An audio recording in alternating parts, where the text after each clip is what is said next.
Samajwadi party के पूर्व विधायक दीप नारायण सिंह यादव जमकर गरजे भारतीय जनता पार्टी पर। पिछले रिजल्ट से चलेंगे तो 3 से 4% वोट कम होने के कारण हारे थे।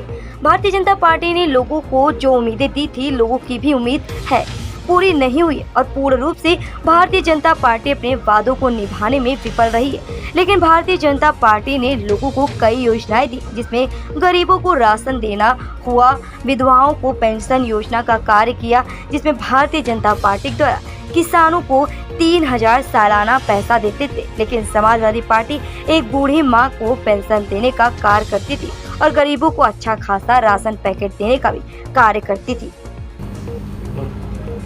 और 2022 के विधानसभा चुनाव आने वाले हैं, ऐसे में समाजवादी पार्टी वो इसके क्या स्टैंड है और कहाँ अपने किस तरह से जो है वो अपने आप को इन चुनाव में देखें? देखिए, अगर आप पिछले रिजल्ट से चलेंगे तो हम पिछली बार भी 3-4% वोट कम होने के कारण, अलायंसों के कारण, कुछ और वजहों के कारण हम लोग हार गए चुनाव। लेकिन फिर भी आप किसी विधानसभा को अगर देखेंगे नज़दीक से तो हमारे वोट जीत और हार का अंतर बहुत कम था।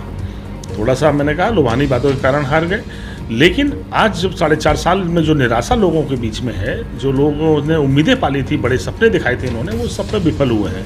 लोग अखिलेश यादव को याद कर रहे हैं कि अखिलेश यादव का हर रोज़ अखबार जब आप खोलते थे तो या टीवी चैनल खोलते थे तो 2-4 दिन में कोई ना कोई एक ऐसी खबर आती थी जिससे लोगों के लिए एक नई योजना लेकर आए। कोशिश थी कि सरकार का पैसा, जो गरीबों की मेहनत का पैसा है, वो उनकी तरक्की का साधन बन जाए।